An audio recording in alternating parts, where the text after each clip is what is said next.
요즘식으로 말하면 세무서 다니는 공무원 하나가 예수님의 부르심을 받고 예수님의 제자가 된 그런 내용이죠. 예수님 만나고 너무 좋아서, 너무 기뻐서 잔치를 벌이고, 그 잔치를 벌이는 과정에서 일어났던 그 에피소드가 오늘 본문입니다. 예수님께서 부른 사람의 이름은 마태이죠. 마태를 요즘식으로 말하면 지금 직장에서 열심히 일하고 있는데, 야, 나 따라와라 말씀하셨고, 그랬을 때 성경은 고민한 흔적이 전혀 보이지 않지요. 9절 말미에 보면 나를 따르라 하시니 일어나 따르니라. 열심히 자기 업무 충실하다가 예수님이 야, 같이 가자 하니까 그냥 바로 따라 나온 그런 모습으로 성경이 기록해 주고 있습니다. 어떻게 보면 마태는 굉장히 귀가 얇은 사람이죠. 좀 단순하고 좀 싱겁기까지 해 보이는 그런 모습으로 비춰집니다.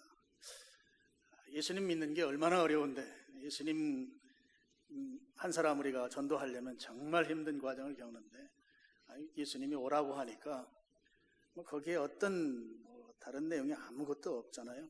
아주 심플하고 단순하게 그 말에 바로 순종하는 모습으로 성경이 기록해 주고 있습니다. 예수님께서 마태의 집에 가셔서 같이 식사하죠. 유대인들의 식사는 친구 관계, 공동체에서 이 식탁의 교제는 아주 굉장히 중요한 의미를 담습니다. 자기와 동류, 동급으로 생각하지 않으면 같이 밥을 먹지 않습니다. 종은 한 상에서 밥을 먹을 수가 없고, 또 죄인과 온전한 하나님이신 예수님이 한 상에서 밥을 먹을 수가 없죠. 그런데 지금 예수님께서 마태의 집에 앉아서 같이 식사했다. 지금 마태라고 하는 인물은 이게 세리란 말이에요. 세무공무원인데, 물론 오늘날도 이 세무서에 일하시는 분들 계시지만 지금 공무원들하고는 전혀 다르죠. 당시에는 예전에도 제가 말씀드린 적이 있습니다만, 로마 제국이 식민지를 지배하는 그 한 정치 원리들이 있었어요. 그 세계 대국을 이룰 수 있었던 하나의 이유 가운데 하나이죠. 그 지역의 지도자를 세워서 그로 하여금 그 지역을 통치하게 하고, 또 로마 제국에 세금을 낼 때도 그 지역 사람들과 동족인 사람들을 세워서 그 사람들이 세금 내게 하고, 세금을 걷어서 로마 제국 정부에 입금시키도록 한 것이죠. 그런데 그 방법이 로마 제국이 통치 기술인 거죠. 한 일정 지역을 맡기고, 너는 이 지역에서 옛날 같으면 쌀 10가마니만 우리에게 주고 나머지는 너 마음대로 걷어서 또 쓰고, 직원들 월급 주고 또 그렇게 해라, 먹고 살아라, 이렇게 하던 때였습니다. 한 구역을 담당시키고 로마 제국에는 그 중에 얼마만큼만 보내주고 나머지는 네가 알아서 네 마음대로 걷어서 사용하라, 그런 세금 정책을 썼던 것이죠. 그러면 이제 세금 걷는 권한이 로마 제국으로부터 완전히 위임받은 거예요. 물론 같은 동족이지만 이 세금 걷는 사람들의 이 권한이 엄청나게 큰 거죠. 우리나라도 세무서의 힘이 크잖아요. 그러니까 엄청나게 큰 힘을 갖게 된 것입니다. 그러면 그 권한을 잘 사용해야 되는 거예요. 권한을 가진 사람은. 그런데 이 사람은 권한을 남용하는 거고, 유대인들 사이에서 이 세무서 일을 하는, 세금 걷는 일을 하던 사람들은 아주 나쁜 사람들로 취급됐습니다. 거둘 만큼만 걷어도 그게 지금 자기 동족을 위한 게 아니고 자기들을 식민 통치하는 로마 제국에 상납하는 그 일을 중간에서 역할하니, 그 역할 자체가 인정받을 수도 없고 지지받을 수도 없는 그런 일이지만, 거기에 또 거둘 만큼만 걷어야 되는데, 그야말로 하여튼 거둘 수 있을 만큼 걷어내는 이제 그런 일을 이들이 했던 것이죠. 어느 기록에 보니까 그렇게 나와요. 예를 들면 그런 것입니다. 한 달 수입이 100만 원이면 우리 식구들이 살려면 80만 원이 들어가요. 그러면 한 20만 원 여윳돈이 있다. 그러면 세금을 걷을 때 그 20만 원 선에서 최고로 많이 걷어가더라도 20만 원만 걷어가야죠. 그냥 내가 먹고 살지 않겠어요? 근데 그 기록에 보면 그게 거꾸로예요. 20만 원 남겨두고 80만 원을 세금으로 걷어가는 거예요. 당시에 이 세리들이 하는 일이라고 하는 것이 차라리 죽어라 뭐 이런 것과 같은 그런 식의 이 세금 걷는 일을 했던 것이죠. 그래서 누가복음에 삭개오 이야기가 나오잖아요. 삭개오가 예수님 만나기 전에 삭개오를 그렇게 표현했어요. 성경에 보면 죄인이다 하는 거죠. 하나님은 버린 자식이다. 저건 인간도 아니다. 뭐 이런 거예요. 그리고 삭개오가 회개했을 때 이런 표현을 씁니다. 제가 속이고 빼앗은 것의 4갑절을 내가 내놓겠습니다. 이 세무 공무원으로 일하면서 로마 제국의 이 공무원으로 일하면서 자기가 그 자리를 통해서 속이고 빼앗아서 그 세무 일을 했다고 하는 것은 사람은 그 육신적으로는 굉장히 부유를 누린 것이죠. 로마 정부에 적당히 내고 나머지 가지고 자기 배를 불린 이제 그런 사람들이. 그래서 그걸 깨닫고 내가 4갑절 내놓겠습니다 했으니까 이게 어마어마하게 많은 재산을 갖고 있었던 것을 좀 예측해 볼 수 있습니다. 이 마태도 마찬가지죠. 마태도 자기가 그 자리에 있으면 특히 가버나움의 세관에 있었는데 가버나움은 이 통관세도 있었어요. 그게 무역로였기 때문에 지나가는 하여튼 굉장한 부요를 누리던 사람이었던 것이 분명합니다. 그런데 여러분 한번 이런 걸 생각해 봐야 돼요. 참 사람들로부터 손가락질 당하고 미움받고 그 사람 지나가면 침뱉고 이런 아주 인정받지 못하는 사람인데 그런 사람일지라도 이런 건 있겠죠. 내가 세금을 너무 많이 걷어내서 그 세금을 낸 사람이 빈궁에 처하고 힘들어하고 먹고 사는데 그 아주 고통 가운데 있다고 하면 적어도 이 같은 동족으로서 그 일말의 양심의 가책은 있지 않겠는가. 특히 마태의 원래 이름이 레위이거든요. 레위는 하나님과 가까이 지내야 되는 그런 지파 사람이죠. 그런 이름을 가진 사람으로서 로마 정부 좋은 일하고 자기 배불리는 일, 그 일에 전념했던 사람이니 그 자기가 세금을 걷어내면서 너무 많은 돈을 세금으로 빼앗아가고 했기 때문에 그 세금 낸 사람들이 힘들어하는 모습을 보고 뭐 다는 그러지 않았겠지만 그 자기 내면의 양심의 소리 같은 거를 그가 외면할 수는 없었을 것이다. 그런 생각을 좀 해보는 것입니다. 지금 이 마태가 세관에 앉아 있다가 예수님이 야, 나 따라와라 라고 할 때 그 말에 즉각적 반응을 한 것을 보면 그런 이 양심의 소리 가운데 야, 내가 이렇게 살아서 되겠나? 내가 뭐 하려고 이 짓을 하고 있는가? 그런 질문을 스스로에게 많이 해봤을 것이다 하는 거죠. 그러니까 예수님이 부를 때 그래 내가 이 자리에 계속 이렇게 앉아있는 것이 육신적으로는 부유할지 모르지만 심적으로 너무 고통스럽고 그리고 이렇게 산다는들 그것이 인생의 참 행복, 참 목적이 될 것인가? 그런 생각을 자주 하진 않았겠지만 그래도 1년에 한두 번이라도 그런 생각이 그를 붙잡았을 것이다 하는 거예요. 그랬을 때 예수님께서 그를 부를 때 자리에서 일어서서 예수님을 따르니라라고 한 이 성경의 군더더기 없는 이 설명이 좀 우리가 납득이 될 수 있는 그런 부분이다 하는 말씀입니다. 그리고 예수님은 이미 우리 9장 이전에 보면 어마어마한 많은 기적들을 이루시고 그야말로 하나님의 아들 같은 그런 놀라운 역사들을 이룬 것을 이미 마태는 다 알고 있었을 것이에요. 뭐 지가 보기도 하고 또는 듣기도 하면서 근데 그분이 오셔서 야, 나하고 같이 가자 그랬을 때 그가 다른 말 없이 이분을 따라가는 것이 내가 살 길이다. 지금 내가 부유하게 살지만 꽤 괜찮게 살고 있지만 이것이 내 삶의 전부가 아니다. 그런 자기 찔림이 그의 삶 가운데 자주는 아니었을지 모르지만 아주 깊은 곳에서 그런 찔림이 있었을 것이고, 그럴 때 참 생명이신 예수님께서 그를 부르실 때 그가 거기에 즉각적으로 반응하고 동의한 그런 요소가 있었을 것으로 이렇게 보는 것이죠. 어쨌든 마태는 그렇게 해서 예수님의 제자가 되었고, 예수님을 자기 집에 모셔서 이제 예수님과 함께 식탁을 나누고 있습니다. 근데 예수님과 함께 밥을 먹는다 하는 거예요. 이것은 상상할 수 없는 기쁨을 마태에게 제공했을 것이에요.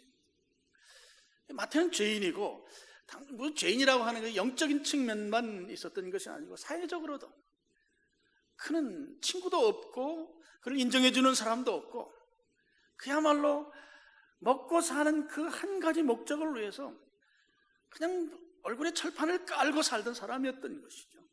근데 예수님이, 그 능력 많으신 예수님이, 그 생명이신 예수님이 같이 밥 먹고 있는 거예요. 그랬을 때 그에게 오는 그 마음속 깊은 곳으로부터의 기쁨, 그는 예수님과 밥 먹으면서 그 엄청난 기쁨을 누렸을 것이 분명합니다.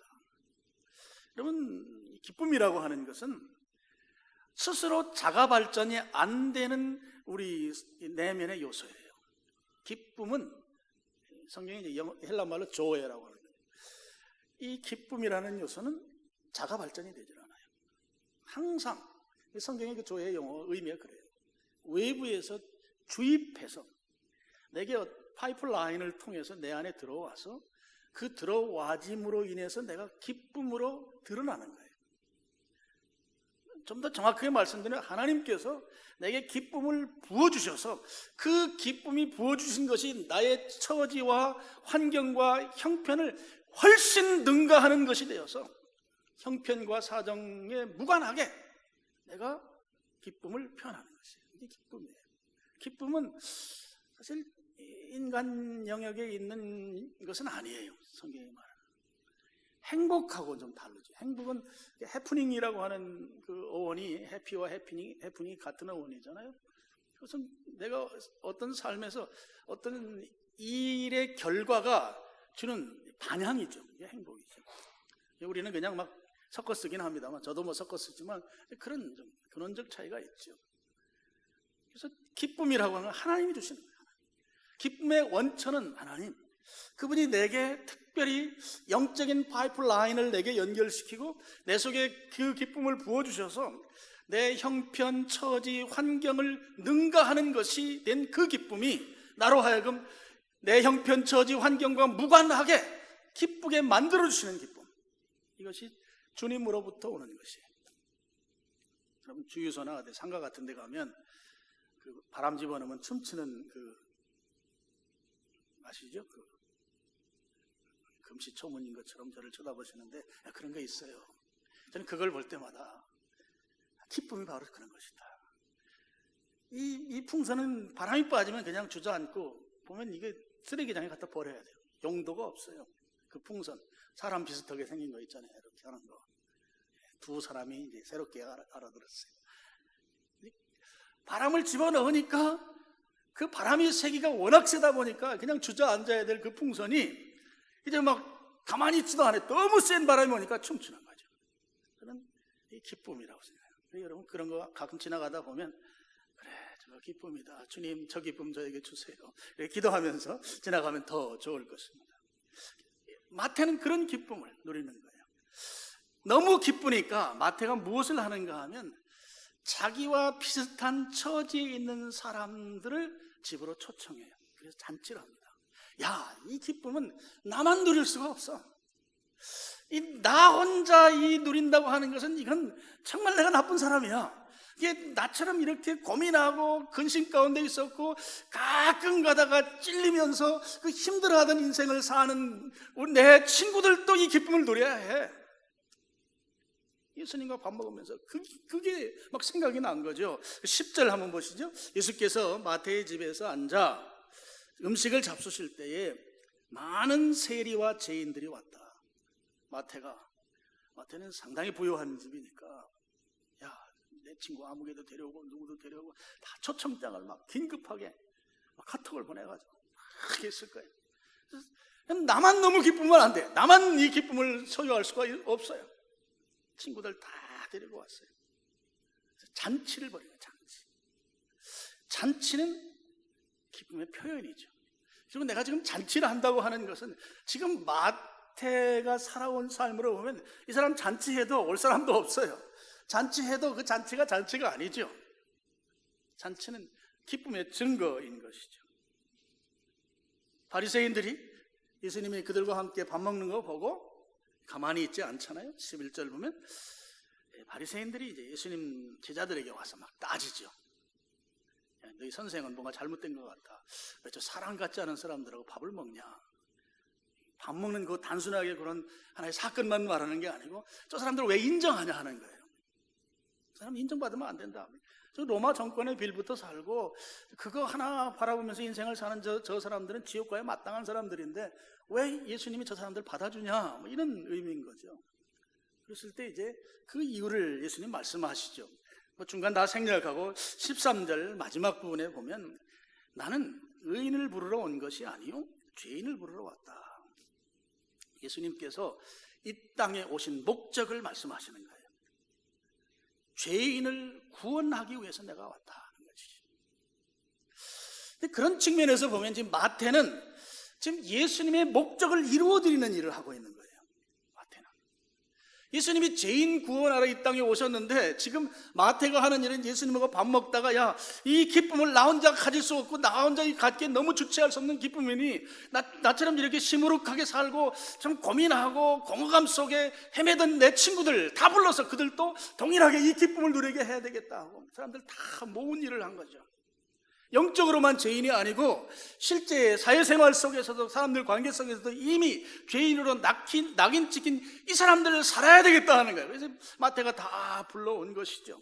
예수님의 이 땅에 오신 목적을 마태가 이루어드리고 있는 장면인 것이에요. 지금 예수님과 함께 식탁을 같이 나누고 있습니다. 죄인을 구원하러 오신 예수님의 이 땅에 오신 목적을 마태가 지금 가장 손가락질 당하고 인정받지 못하는 그 사람이 예수님을 경험하고 나니까 예수님의 목적을 가장 완벽하게 이루어드리고 있는 삶을 지금 보여주고 있다는 것이죠. 그 자리에 여러분 11절 보면 세리와 죄인들이 함께 먹었다 이런 표현 나오잖아요. 예수님께서 죄인을 구원하러 오신 목적을 가진 예수님이 그 자리에 있는 마태만 구원하고 마태의 친구들, 죄인들 같은 세무직에 종사하던 다른 동료들을 너희들은 지옥 가라 하실 예수님이 결코 아니시죠. 마태가 야, 우리 집 가서 밥 먹자. 내가 이번에 예수님 만나고 너무 기쁜데 가서 식사하고 예수님 거기 같이 계시다. 기쁨의 원천이신 예수님이 우리 집에 와 계셔. 그동안 우리가 얼마나 고민하면서 힘들게 지금 먹고 사는 참 입이 포도청이라 이 힘들게 살아왔지 않는가. 아무에게도 인정받지 못하면서. 근데 이제 진정한 기쁨의 원천이 우리 집에 와 있다. 다 불러 모았을 때 예수님이 야 니네들은 안 돼. 나는 마태하고만 상대할 거야. 그러시지 않으셨다 하는 거예요. 왜요? 예수님이 이 땅에 오신 목적이 죄인을 구원할 목적이고 지금 죄인 중에 죄인들이 마태의 집에 다 모여 있어요. 그래서 예수님에게는 이들을 다 예수님 만나고 참된 기쁨을 소유하게 만드셔야 할 그 목적을 그들에게 완벽하게 이루셨을 것이 분명합니다. 마태는 거기에 쓰임받은 것이죠. 제가 오늘 이 기쁨의 날이라는 제목으로 본문을 이제 정한 것은 마태가 자기 친구들 세상적으로는 별로 인정받지 못하던 그렇지만 돈은 많아서 늘 육신적으로는 부유했을지 모르지만 심란한 곤란한 그런 심경 속에 살았던 그 사람들을 초청해서 잔치를 벌이고 그들이 예수님을 만나서 참된 기쁨을 누리게 했다. 오늘 제가 이 말씀을 드리는 것은 우리가 10월달, 11월달 두 달 동안 조이풀데이라고 하는 것을 합니다. 해마다 가을 되면 영적 가을거지, 영적 추수를 하는 거예요. 저희는 조이풀데이라고 이름을 짓고 경년으로 좀 다르게 합니다. 작년에는 개인이 VIP 전도 대상자를 정해서 교회로 모셔오는 일을 7주 과정으로 쭉 진행했어요. 올해는 개인이 하지 않고 셀그룹에서 합니다. 그래서 이걸 이제 경년으로 이렇게 들어가면서 계속 하고 있는데요. 올해는 이제 셀 조이풀 데이라고 해서 합니다. 이 셀 조이풀 데이가 뭔가, 제가 주보 여러분들 그 뒤에 셀 조이풀 데이에 대해서 이렇게 설명을 해놨어요. 셀원들이, 셀 가족들이 함께 전도 대상자를 청하고, 함께가 중요하겠죠. 친밀도를 증진시켜 10월이나 11월 중 특정한 날 전도 대상자를 초청하여 셀 러브 셀레브레이션, 제가 용인 어느 교회 갔다가 그 교회에서 이게 벤치마킹을 한 거예요. 그래서 이 세 단어를 다 합쳐서 셀러브레이션 이렇게 부릅니다. 그것을 하고 그 후에 그 VIP를 교회 예배로 인도하는 영혼의 가을거지입니다. 그 밑에 그림을 좀 스크린으로 제가 조금 잠깐 설명하겠습니다. 셀 그룹에서 하는 이 조이풀데이는 야구장 시스템으로 하는데요. 이 그림이 나오는 데는 10년 넘는 그 시행착오와 직접 현장에서 하면서 어떻게 하면 우리가 확실하게 개념을 가지고 이걸 할 수 있을까? 그래서 만들어진 그림입니다. 그냥 이론으로 된 거 아니죠. 제일 중요한 것이 기도하는 것입니다.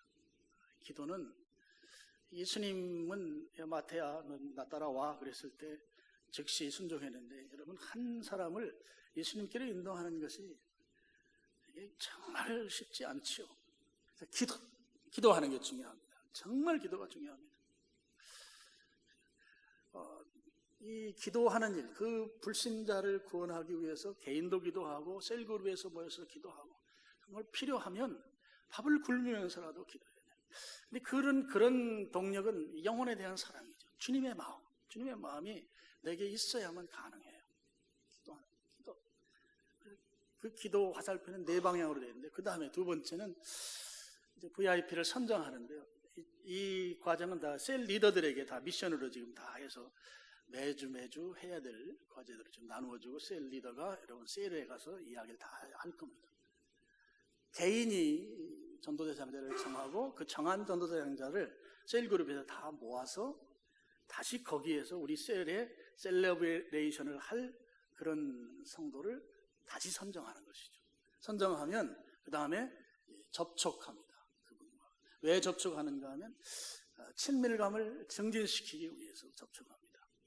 이 접촉은 개별적 접촉 또는 셀 그룹 차원에서 접촉, 한 번 접촉, 여러 번 접촉, 이건 기도하면서 하면 방법이 다 나오게 되어 있습니다. 그래서 기도가 중요한 것이죠. 이 친밀감을 증진시키는데 꼭 빼놓지 말고 중요한 게 두 가지. 경험에서 나오는데, 하나는 만나야 합니다. 만나는 건 면대면 만남이 효과가 제일 좋은데, 이게 요즘 우리 도시 생활에서 쉽지 않죠.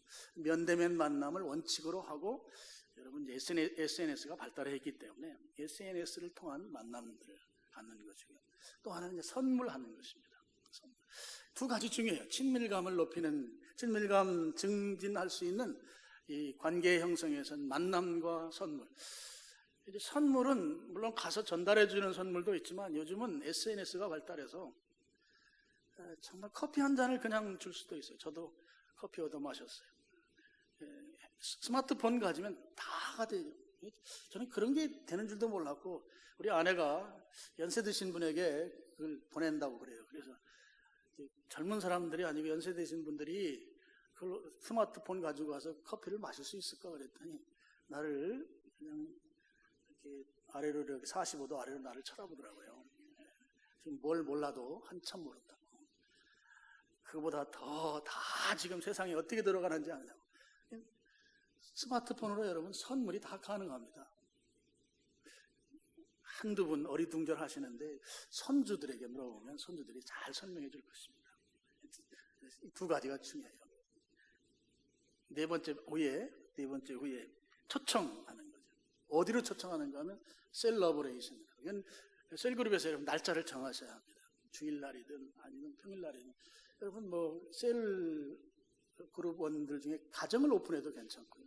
가정 오픈하는 게 더 좋은데 그게 안 되면 우리 교회에서 해도 됩니다. 교회는 오기가 참 좋아요. 교통이 아주 중요한데 아마 하남시에서 택시 타고 비상금맹교회 가자고 하면 다 알아요. 우리 교회가 이 지역에 제일 먼저 세워져서 거기 사람들이 다 합니다. 그리고 위치가 찾아오기가 쉽죠. 그리고 방들이 좀 몇 개 더 생겨서 셀러브레이션 하기 좋습니다. 교회에서 하셔도 됩니다.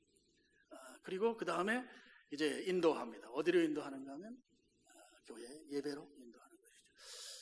그리고 계속해서 셀 활동을 하는 것입니다. 그래서 이 사이클이 계속해서 돌아가는 이게 바로 셀 조이풀 데이. 오랫동안 연구하고 현장에서 고민하면서 나온 셀 조이풀 데이의 그림 한눈에 여러분 인식할 수 있도록 이렇게 좀 말씀을 드리는 부분이 바로 저 그림인 것이죠. 그래서 셀 조이풀 데이는 셀 리더 혼자 하는 것이 아니고 셀원들과 함께 하는 것이죠. 그래서 그 전도 대상자를 정하고 그분과 함께 셀러브레이션을 하고 교회로 이끌어오셔서 교회에서 새 예배자가 되어지게 만드는 걸 이제 하는 것입니다. 그래서 여러분 다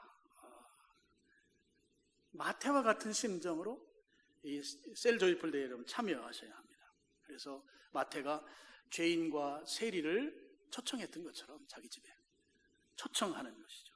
불신자, 전도 대상자를 초청해서 누구를 만나게 해야 되는가 하면 예수님을 만나게 해야 되는 거예요. 예수님 만나서 예수님 만나는 것이 가장 중요한 일이죠. 그래서 마태가 자기 집에 지금 예수님 계시니까 다 데려와라, 다 데려와라. 자기 집에 와서 밥 한 끼 먹는 게 중요한 게 아니고 예수님 만나야 참된 기쁨을 누리기 때문에 예수님 만나게 하는 것. 이게 셀 조이풀 데이의 핵심 목표인 것이죠. 말씀을 정리하면 마태라는 이름이 아람어인데요. 마태 원래 이름은 레위죠. 하나님의 선물이라는 뜻을 갖고 있어요. 하나님이 주시는 선물이에요. 하나님이 주시는 선물. 그러면 이 선물은 정말 좋은 거겠죠. 그리고 내가 생각할 때는 이거 별로 필요치 않은 것인데 라고 할 수 있겠지만 하나님이 보실 때는 가장 필요한 것일 수 있는 거죠. 내게 가장 좋은 것, 가장 가치 있는 것, 그리고 내게 가장 필요한 것을 하나님이 주시겠죠. 그리고 그것이 하나님의 선물이 되는 것이겠죠. 마태는 하나님의 선물이 된 거예요. 누구에게? 자기 집에 와 있던 죄인들과 세리들에게. 그 사람들이 예수님을 만나는 것이 가장 소중한 하나님의 선물일진데 이 마태를 만남으로 인해서 그 선물을 받아 안는 것이 되는 것이니까 이 마태에게는 마태를 만난 사람은 하나님으로부터 선물을 받는 거예요. 하나님으로부터 가장 나에게 필요한 것을 마태를 통해서 받는 거란 말이죠. 가장 소중한 것, 가장 가치 있는 것, 하나님이 주는 선물은 그런 거 아니겠습니까? 여러분 동의하시죠? 그 선물이 마태라는 거예요. 그 마태를 만나면 나는 정말 기쁜 거예요. 나는 정말 행복한 거예요. 나는 정말 좋은 거예요. 마태가 그런 존재인 것이죠. 그러면 오늘 내가 마태를 닮아 있어야 되는 거예요. 가장 기쁜 날, 잔치를 열 만큼 그야말로 행복한 기쁨의 그 표현으로 나오는 이런 기쁨의 그 현장을 만들어내는 그 모습 속에 마태라고 하는 존재는 그야말로 하나님의 선물인 존재인 것이란 말이죠. 그랬을 때 내가 제2의 마태가 되어야 되는 것입니다. 나를 만난 사람이 정말 행복해하고 나를 만나면 정말 좋아하고 기뻐하는 그런 존재가 되어야 된다. 이 셀 조이풀 데이를 통해서 셀 리더는 물론이고 우리 셀에 속한 여러분 셀 가족들, 셀원들도 제2의 마태가 되셔서 나를 만난 불신자가 하나님의 선물을 만난 내가 바로 하나님의 선물이 돼서 그에게 예수님을 만나게 만들어주는 가장 가치 있는 선물이 되도록 여러분이 이번 10월달하고 11월 달에 각 셀그룹에서 잘 기도하면서, 기도가 제일 중요합니다. 기도하면서. 그래서 10월, 11월 달은 여기저기에서 사람들이 모이면 통성 기도하는 소리가 막 나야 돼. 우리 교회. 저도 막 기도할 거예요. 기도하고 여러분들이 그렇게 해서 이제 제일 제가 이제 기도하는 것은 그런 것이에요. 그냥 일과성 행사로 하지 않기를 바랍니다. 그런 생각이 많이 들어요. 우리 이 조이풀 데이를 굉장히 오래전부터 우리 교회가 해왔는데, 하나님 앞에 좀 그래도 하나님, 제가 그래도 할 만큼 했죠. 이렇게 내놓을 만한 것이 너무 없는 것, 그게 너무 하나님 앞에 죄송하고 숨고 싶을 정도로 죄송해요. 그래서 올해 여러분들이 기도하면서, 하나님, 또 올해는 마태가 되고 싶습니다. 저를 만나는 사람들이 가장 기뻐하는, 가장 가치 있는 나를 만남으로 해서 그걸 얻을 수 있도록 하나님 그렇게 인도해 주시옵소서. 간절하게 기도하면서 그 열매를 하나님께, 하나님 제가 이렇게 했습니다 하고 어깨를 펼 수 있는 저와 여러분 될 수 있기를 주님의 이름으로 축원합니다. 하나님 아버지 감사합니다.